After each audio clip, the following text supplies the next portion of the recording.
திரு ஜென்ராம், இப்போ இந்த விஷயம்தான் பெரும்பாலும் அதிகமாக விவாதிக்கப்படுது. ஒரு தமிழர் நலன் அப்படின்னு இருந்தால் மற்ற யாரும் அந்த இடத்துல வந்துடக்கூடாது, திமுக தான் அந்த இடத்துல முன்னாடி நிற்கணும், அவங்க அந்த கிரெடிட் எடுத்துக்கணும்னு பார்க்குறாங்க அப்படிங்கிற ஒரு பாயிண்ட் நீண்ட காலமாக இருக்குது. அது இந்த தமிழ்நாடு நாள் சர்ச்சையிலையும் அதை அதிகமாக வலியுறுத்தி பேசுகிறாங்க. எப்படி பார்க்குறீங்க? தமிழர் நலனுக்கும் திமுகவுக்கும் தொடர்பு இல்லை, திமுக வேறு யார் நலனையோ பிரதிபலிக்குது அப்படிங்கிற ஒரு சென்ஸில், அப்படி ஒரு உணர்வில், அப்படி ஒரு அர்த்தத்தில் ஏன் நண்பர்கள் சொல்கிறாங்கங்கிறது எனக்கு புரியவே இல்லை. தமிழர் நலன் என்று அண்ணா அதே ஜூலை 18 69 68 அந்த தீர்மானத்தை நிறைவேற்றிய அன்று அவர் பேசும்போது என்ன சொல்றாரு? பெயர் மாற்றம் மகிழ்ச்சி தெரிகிறது, தமிழ்நாடு என்பதால் இந்திய பேரரசிடமிருந்து நாம் பிரிந்து சென்று விடவில்லை, இந்திய பேரரசின் அங்கமாகவே இன்னும் இருக்கிறோம், இந்தியாவின் மாநிலமாகத்தான் நாம் இருக்கிறோம், எதிர்ப்பு எதுவும் இன்றி இந்த தீர்மானம் நிறைவேறினால் அந்த வெற்றி ஒரு கட்சியின் வெற்றி அல்ல. அவர் சொல்றார், எதிர்ப்பின்றி இந்த தீர்மானம் நிறைவேறினால் அது ஒரு கட்சியினுடைய வெற்றி அல்ல, தமிழின் வெற்றி, தமிழரின் வெற்றி, தமிழ்நாட்டின் வெற்றி அப்படின்னு சொல்றார். அதுக்கப்புறம் அவர் தமிழ்நாடு வாழ்க தமிழ்நாடு வாழ்கிற 3 முழக்கங்களையும் அவர் முன்வைக்கிறாருங்கிறது தான் அன்றைய அவருடைய உரை சாரம். இதுல திமுக அங்க கிரெடிட் எடுத்துதான். ரைட். இப்போ நான் அந்த இடத்துக்கே வரேன். திமுகவை விமர்சிக்கக்கூடிய அது இந்துத்துவவாதிகளாகட்டும் இல்லை தமிழ் தேசிய செயற்பாட்டாளர்கள் ஆகட்டும், அண்ணாவுக்கு பிறகு அப்படின்னு ஒரு கோட் லைன் வச்சிருக்கிறாங்க. அதுக்கு பிறகு அவங்க கலைஞர் கருணாநிதி அவர்களோ இல்லை ஸ்டாலின் தலைமையிலான அரசு எடுக்கக்கூடிய அந்த திமுகவை தான் அவங்க நோக்கி சொல்லுவாங்களே ஒழிய அண்ணா விட்டுட்டு தான் பேசுவாங்க. அது நீங்களும் நிறைய இடத்துல பார்த்துருப்பீங்க. அந்த வேறுபாட்டை கேட்குறேன் நான். இல்லை, அது குறிப்பாக கலைஞருக்கு எதிராக அவர்களுக்கு இருக்கக்கூடிய உணர்வை வெளிப்படுத்தும் விதமாக அவங்க அந்த வேலையை செய்கிறாங்க அப்படின்னு தான் பார்க்குறேன்.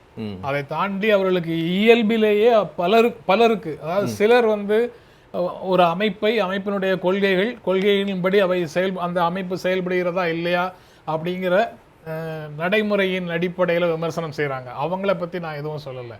ஆனா வேறு சிலர் திராவிட முன்னேற்ற கழகம் என்ற பெயரை கேட்டாலே ஒரு விதமான எரிச்சலோடவும் வன்மத்தோடவும் அந்த அமைப்பை அணுகுகிறார்கள்ங்கிறதும் உண்மை.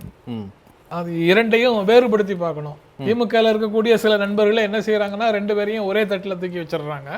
அந்த தவறை அவர்கள் செய்கிறார்கள்ங்கிறது இன்னொரு பக்கம். ஆனால் நடைமுறையில் அந்த கட்சியினுடைய அறிவிக்கப்பட்ட கொள்கைகளுக்கும் அவர்களுடைய செயல்பாட்டுக்கும் இடையில வேறுபாடு இருந்ததுன்னா, இடைவெளி இருந்ததுன்னா அதை விமர்சிக்கக்கூடிய நபர்கள் வேறு.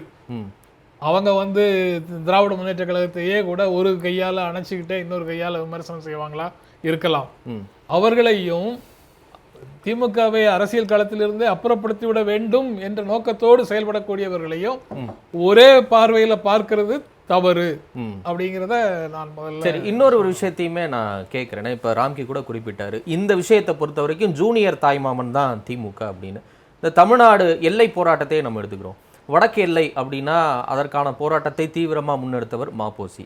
தெற்கெல்லை குமரி மாவட்டம்னா மார்ஷல் நேசமணி, இவங்க நினைவுக்கு வருவாங்க. இதை கடந்து திமுக தலைவர்களோ இல்லை திமுகவினுடைய முன்னணி முகத்தாரோ இந்த மாதிரியான எல்லை போராட்டத்தில் எந்த அளவுக்கு பங்களிப்பை செலுத்தி இருக்கிறாங்க அப்படிங்கிற ஒரு கேள்வியும் கேட்குறாங்கல்ல. அப்போ தமிழர் நலன்னு வரும்போது இன்ஃபேக்ட் அந்த செம்மொழி விஷயத்தையும் கூட சொல்லுவாங்க. பரிதிமார் கலைஞர் தொட்டு 100 ஆண்டு கால போராட்டத்தை கலைஞர் கருணாநிதி அவர்கள் தன்வயப்படுத்திக்க பார்த்தாரு அப்படின்னு பல விமர்சனங்கள் வைக்கிறதையும் நீங்க பார்த்துருப்பீங்க. இதெல்லாம் எப்படி புரிஞ்சுக்கிறீங்க? இல்லை, திராவிட முன்னேற்ற கழகங்கிற கட்சி எப்போ தோன்றியது? அதற்கு முன்னாலேயே தமிழ்நாடு தொடர்பாக பேசியவர்கள்லாம் இருக்கிறாங்கிறதுனால அந்த கட்சி தோன்றியதுக்கு அப்புறம் அவங்க எடுத்த முயற்சிகள் இல்லாம போயிடுதா? வரலாறு சிலருக்கு சில வாய்ப்புகளை கொடுக்குது. அப்படி ஒரு வாய்ப்பை அண்ணாவுக்கு கொடுத்தது. அண்ணா முதலமைச்சரான உடனே தமிழ்நாடு என்ற பெயர் மாற்றத்திற்கு அவர் தீர்மானத்தை நிறைவேற்றினார். அதுக்கு பங்களிப்பு அதிகமா செஞ்சிருக்கிறாங்களா அப்படின்னு இப்ப ஜூனியர் தாய்மாமன் ஒரு காயின் பண்றாரு பாருங்க. 57 முதல் முறையாக சட்டப்பேரவைக்குள்ள திராவிட முன்னேற்ற கழகம் போகும்போது அவங்க போய் கொண்டு வந்த முதல் தீர்மானம் இதே தீர்மானம் தான். அன்று வெற்றி பெறவில்லை. அதற்கு பிறகு சோசியலிஸ்ட் ஒருவர் கொண்டு வந்த தீர்மானம் வெற்றி பெறவில்லை. இவங்க திரும்ப ஆட்சிக்கு வந்ததுக்கு அப்புறம் வர்ற தீர்மானம் தான் வெற்றி பெறுகிறது. அந்த பெயர் மாற்றத்துக்கு தேவையாக அரசமைப்பு சட்ட திருத்தம் தேவைப்படுகிறது இல்ல. அப்போ அதற்கு 3 நிகழ்வுகள் தேவையாக இருக்குது. ஒன்னு, தமிழ்நாடு சட்டப்பேரவையில ஒரு தீர்மானம், அதுக்கப்புறம் அரசமைப்பு சட்ட திருத்தம், நாடாளுமன்றத்தில் அந்த தீர்மானத்தை வச்சு அரசமைப்பு சட்ட திருத்தம் தேவைப்படுகிறது. அது நவம்பர் 23ஆம் தேதி நடக்குது. ம். இது ஜூலை 18ஆம் தேதி நடக்குது. அதுக்கப்புறம் அதிகாரப்பூர்வ அறிவிப்பு அவங்க சொல்ற மாதிரி ஜனவரி 14th 69ல் வருது. இந்த 3 நிகழ்வுகளும் தேவைப்படுகிறது. அடிப்படையானதாக தமிழ்நாடு சட்டப்பேரவையில் அதுதான். அது இல்லைன்னா மீதி 2ம் வராது. அதனால அடிப்படையில் திராவிட முன்னேற்ற கழகம் தன்னுடைய முதல் கட்சி தீர்மானமாக சட்டப்பேரவைக்குள்ள கொண்டு வந்து தோற்று போன ஒரு தீர்மானத்தை மீண்டும் வெற்றிகரமாக நிறைவேற்றினோம் அப்படிங்கிற ஒரு மகிழ்ச்சியில் அவங்க வந்து அந்த அந்த விஷயத்தை கொண்டாடுறாங்க. அதை தமிழ்நாடு நாளாக அவங்க அறிவிக்கிறது சரியா தப்பாங்கிற விவாதம் ஏற்கனவே நீங்க பேசிட்டீங்க. அது நவம்பர் 1க்கு அதை எல்லை போராட்ட நாளாக வச்சுக்கலாம் அப்படின்னு சொல்றவங்க இருக்கிறாங்க. அதை வந்து கடைசியில இப்போ வந்து உள்ளாட்சி நாளாக மாத்திட்டாங்கிறது வேற விஷயம். வேறு விதமாக அறியப்படும் சில நாட்களுக்கு புதிய நாட்களை பெயர் சூட்டுவது சரியான அணுகுமுறை இல்லைங்கிறது என்னுடைய கருத்து. அதனால உள்ளாட்சி நாளாக அதை அறிவிப்பதன் மூலமாக தமிழ்நாடு நாள் என்று இருந்த ஒரு சிறப்பை வந்து நாம குறைத்து மதிப்பிடுகிறோம் அப்படிங்கிற பொருள் வருது. அதனால அந்த முயற்சி வந்து சரியான முயற்சியாக நான் நினைக்கல. அது ஒரு பக்கம். இது திராவிட மதம் அல்லது திராவிட வேதம் அப்படின்னு சொன்னாரு திரு பழகற்பையா சொன்னாரு. அவர் வந்து 4000 திவ்ய பிரபந்தத்தை ஆழ்வார்களுடைய பாசுரத்தை வந்து திராவிட வேதம் அப்படின்னு ராமானுஜரே சொன்னாருங்கிறத அவர் குறிப்பிட்டாரு. திராவிட வேத சாகரம் அப்படின்னு தமிழ் வேத கடல் அப்படிங்கிற பொருள்ல திராவிட வேத சாகரம்னு திருவாய்மொழியையும் அவங்க சொல்றாங்க ஆன்மீகத்துல. தமிழ் வேத கடல் என்று தமிழ்ல சொன்னா தமிழ் வேத கடல்னு பொருளாகுது. வடமொழி கலப்போட சொன்னா திராவிட வேத சாகரம் அப்படிங்கிற பெயர் வருது. அப்போ இந்த திராவிடமும் தமிழும் வெவ்வேறு பொருள்கள் கொண்ட ஒரே பொருள் கொண்ட இருவேறு சொற்கள் அப்படிங்கிற மாதிரி தான் அர்த்தமாகுது. சரி, இன்னொரு ஒரு அந்த ரெண்டையும் ஒன்றுக்கொன்று எதிராக நிறுத்த வேண்டிய அரசியல் வேறு சிலருக்கு தேவைப்படலாம். இல்ல, நான் எளிய மொழியில இந்த கேள்வியை தான் அடிக்கடி கேட்கறாங்க. ரெண்டுமே ஒரே பொருள் தரக்கூடிய இருவேறு சொற்கள்னா அது ஒரு சொல்லிட்டு போயிடலாமே, எதுக்கு இதை மாத்தி மாத்தி சொல்லணும்? இன்னொன்னு, இங்க இருக்கக்கூடிய அதே உணர்வு மற்ற மாநிலங்கள்ல இருக்கா? இல்ல அப்படின்னா அது கொண்டு போகல, அது ஆட்சியாளர்களின் பிழை அப்படின்னு கருப்பையா சொல்றாரு. அடித்தளமே இல்லாத சில வாதங்களாக நான் நினைக்கிறேன். அதை தமிழ்நாடு தமிழருக்கே அப்படின்னு 30களிலேயே முழங்கியவர் யாரு? அவர் அமைப்போட பெயர் என்ன? அவர் அமைப்போட பெயரை சேர்த்து வச்சுட்டு திராவிட நாடு திராவிடர்களுக்கே அப்படிங்கிற முழக்கத்தை முன் வச்சாங்க. நான் என்ன கேட்கிறேன், உடச்சே கேட்கிறேன். எல்லாரும் என்ன சொல்றாங்கன்னா, பிறமொழியாளர்கள் எல்லாரும் திராவிடர் அப்படிங்கிற ஒரு ஒருமைக்குள்ள இல்ல ஒரு போர்வைக்குள்ள வந்து நின்றுக்கிட்டு இங்க இருக்கக்கூடிய உரிமைகளை பறிக்கிறாங்க அப்படிங்கிறது அவங்க கூட அடிப்படை குற்றச்சாட்டு, விமர்சனமே. அதுதான் இங்க நடக்குதா, இல்ல அதை கடந்து இதை ஒரு சித்தாந்த ரீதியிலான ஒற்றுமைப்படுத்தக்கூடிய இல்ல நம் மாநிலத்திற்கு இல்ல மக்களுக்கு தேவையான ஒரு விஷயமா நம்ம புரிஞ்சுக்கணுமா? அவ்வளவுதான். வரலாற்று ரீதியாகவும் சரி, சித்தாந்த ரீதியாகவும் சரி, திராவிடம் அப்படிங்கிற சொல் வந்து ஆரியம் என்பதற்கான எதிர் வகை சொல்லாக மட்டும்தான் அறியப்படுகிறது. அதனால அதாவது இந்தியாவில் இருக்கக்கூடிய இனங்கள் வந்து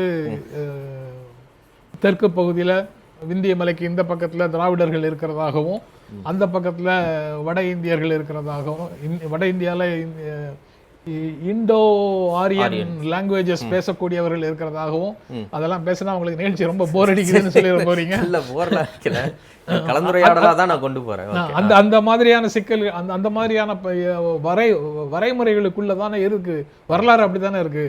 அந்த இன்னும் ஒரு தியரி இருக்கு, சிந்து வெளியிலிருந்து இங்க கீழே குமரி வரைக்கும் இருந்தவர்கள் எல்லாருமே திராவிடர்கள் தான் அப்படிங்கிற தியரி இருக்கு.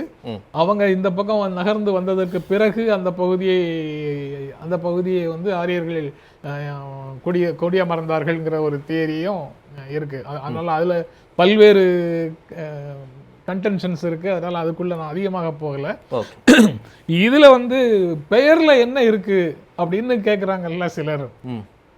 பெயர்ல தான் எல்லாம் இருக்குங்கிற தியரியும் இருக்கு, பெயர்ல என்ன இருக்கு அப்படிங்கிற தியரியும் இருக்கு. அதனால தான் இந்த நவம்பர் 1, ஜூலை 18 அல்லது ஜனவரி 14 மூன்றுமே நம்ம விவாதத்துக்குள்ள வருது.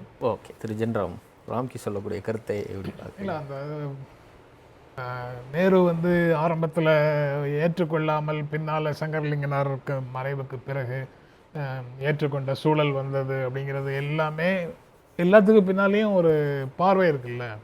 அவங்க அந்த எஸ்கேதார் கமிட்டி போட்டுட்டு தோழர் தியாகு சொன்ன மாதிரி அதில் ஏதாவது நிர்வாக வசதிக்காக இல்லை, மொழிவாரியாக பிரிக்கணும்னு சொல்லிடக்கூடாது, சொன்னால் பேலன்ஸ் பண்ணுறதுக்காக பட்டேல், நேரு, பட்டாபி, சீதாராமையா குழு, அந்த குழுவும் சைமல்டேனியஸாக இருக்குது.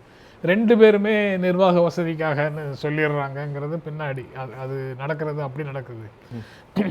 பட் அதற்கு பின்னால் அவங்களுக்கு இருக்கக்கூடிய காரணம் என்ன அப்படிங்கிறதையும் நம்ம வந்து அந்த கான்டெக்ஸ்டில் பார்க்கணும். இன்னைக்கு இருக்கக்கூடிய பார்வையில் நம்ம அதை பார்க்க முடியாதுன்னு நினைக்கிறேன்.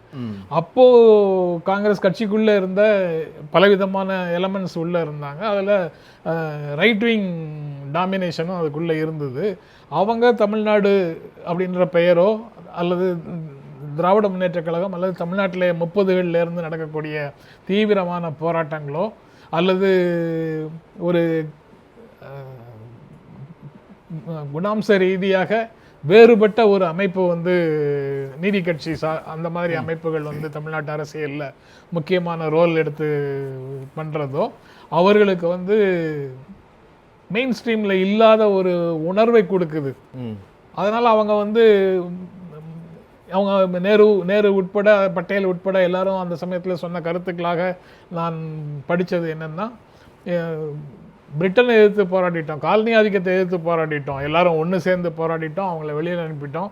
இப்போது நாம் வந்து மொழியால், சாதியால், மதத்தால் அப்படின்னு நமக்குள்ள ஒரு பிரிவினை வேணுமா அப்படின்னு அவங்க சொல்கிறாங்க. அது வந்து இந்த ஒரே நாடு தியரியினுடைய இன்னொரு வெர்ஷன். நீங்கள் மொழிவாரி மாநிலம்ங்கிறது ஒரு டெமோக்ராட்டிக் சொல்யூஷன் அப்படிங்கிறது அவங்களுக்கு அன்றைக்கு தேதியில் புரியல. அல்லது புரிஞ்சாலும் அவங்கள கட்சியினுடைய அனைவரையும் அவர்களால் அணைச்சி கொண்டு வர முடியல அந்த முடிவுக்கு. அந்த மாதிரி நிலைமைகளில் தான் அவங்களும் அந்த கருத்தை முன் வச்சிருக்கிறாங்க. பின்னால் மாற்றிக்கொண்டார்கள் அப்படின்றது தெரியுது.